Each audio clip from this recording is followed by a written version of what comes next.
rival, muy diferenciado. Pero en la manera de Estado, en forma social, en cada país, tuvo la siguiente característica. En primer lugar, por ejemplo, las primeras obras musicales que han marcado y han jalonado la historia musical del hombre estaban direccionadas a una generación humana de cierta edad. ¿A qué me refiero?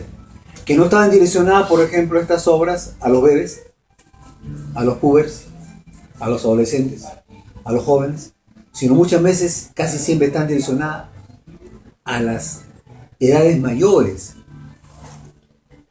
porque era una elección, inclusive, de noblezas poder compartir y departir cierto tipo de creaciones musicales. Conforme iba pasando el tiempo, la edad del sujeto motivo de la producción musical fue reduciéndose. Hay un momento, por ejemplo, de que la edad había bajado más, ¿no?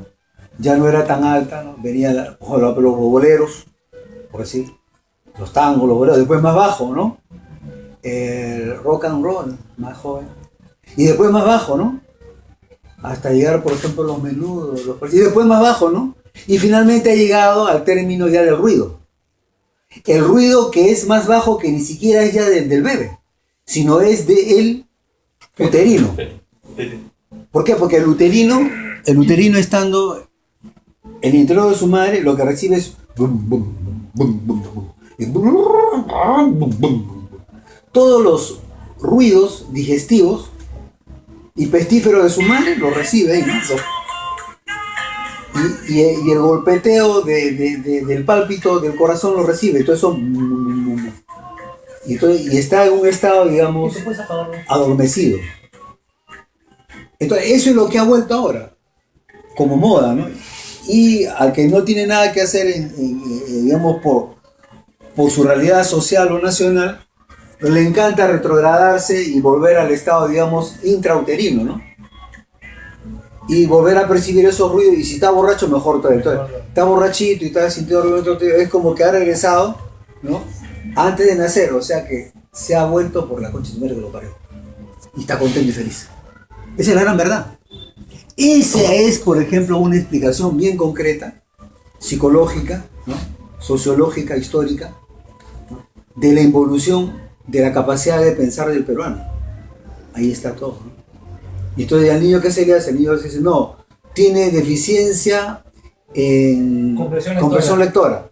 Más horas de clase. Y el pobre que va a poder entender si... Más embrutecimiento. Claro, si no tiene un espacio libre, un espacio de tranquilidad, donde pueda disertar, conversar, donde se le pueda educar. No tiene. Llega a su casa, está la loca de la madre, el borracho del padre, el vecino del hermano, pasa por uno, viene viajando en una combi, igual. O sea, no lo respetan para nada. El maricón del hermano haciendo escaleras para su cuarto. Para su cuarto, haciendo...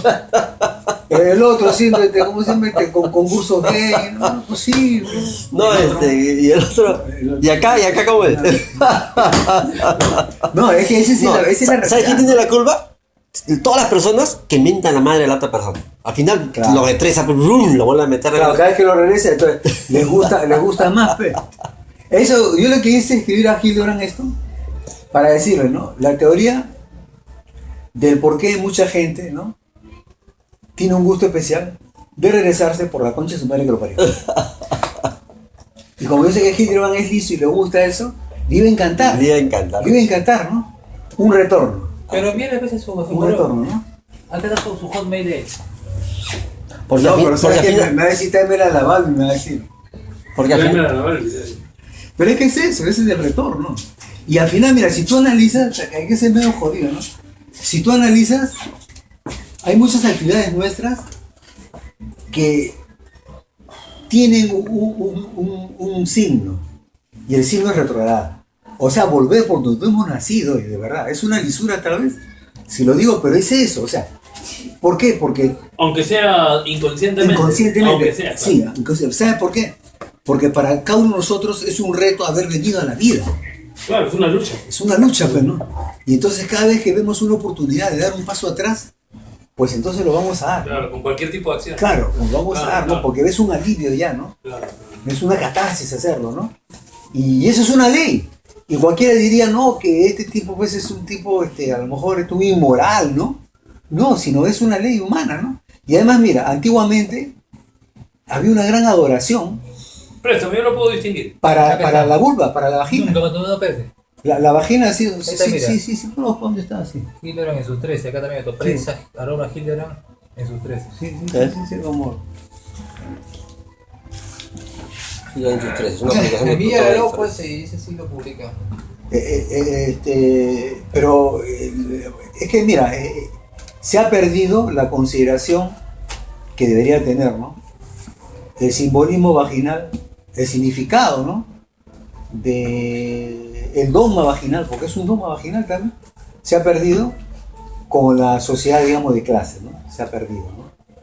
O sea, cada sociedad de clases aparece la sociedad, digamos, de explotación, aparece el Estado, el machismo, entre comillas, aparece, como se dice ahí, ¿no?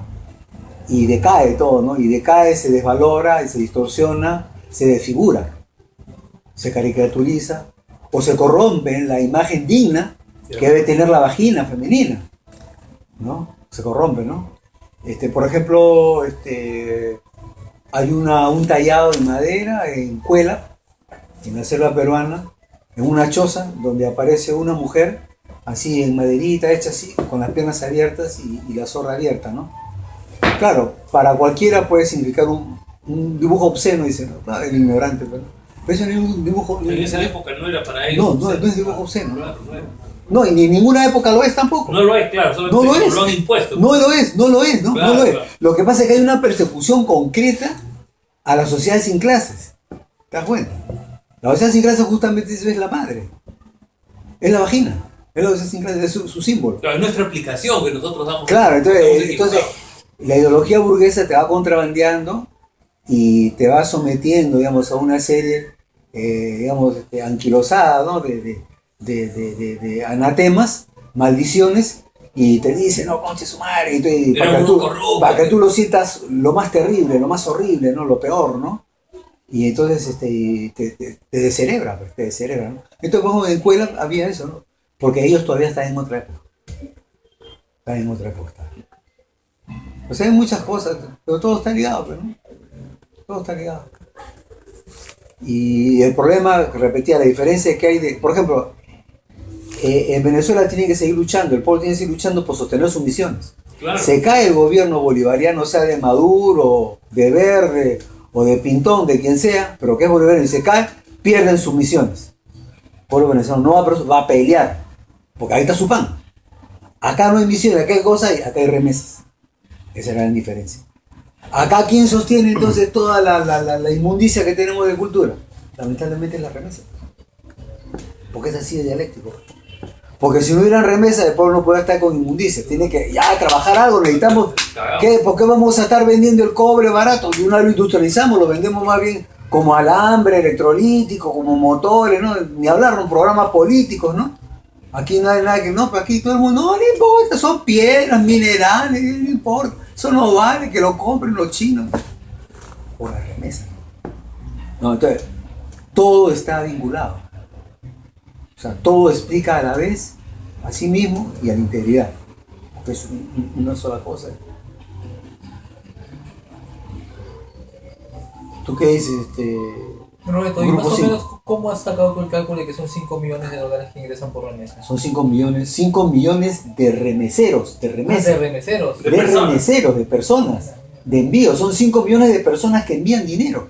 Son 5 millones de emigrantes. de trabajadores que, o sea, ahorita en la actividad industrial no hay ni siquiera, en el Perú no hay ni 1.2 millones. Claro. Son 5 millones de personas. La población económicamente activa del Perú, ¿cuánto es?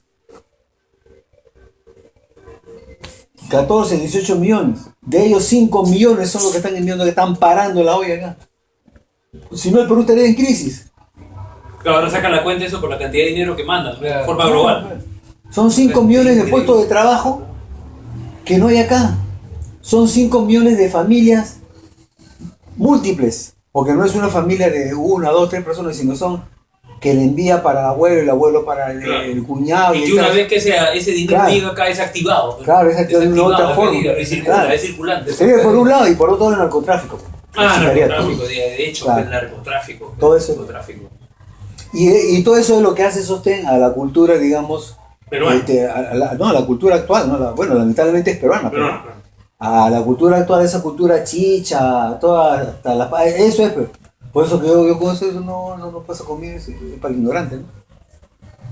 Claro, o sea, porque si yo no conociera de qué cosa es, bueno, ¿no? Me puedo Te comer traga la eso, pastilla. me la trago, ¿no? Pero no, eso es una cosa terrible. Y el problema no es no solamente para nosotros, ¿no? Ya nosotros ya tenemos esta manera, de alguna forma, un programa ya de vida, ¿no?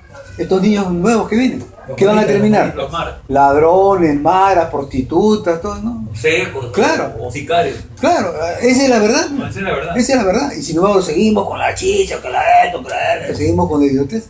Ese es el ignorante. Pues. Ese es el gran problema. Entonces no es porque suene bien o suene mal, no es solamente... Si no es la realidad. Claro. Es la realidad. Además que también suena mal, ¿no? No, pero es la realidad, pero lamentablemente. Es la realidad. Lamentablemente.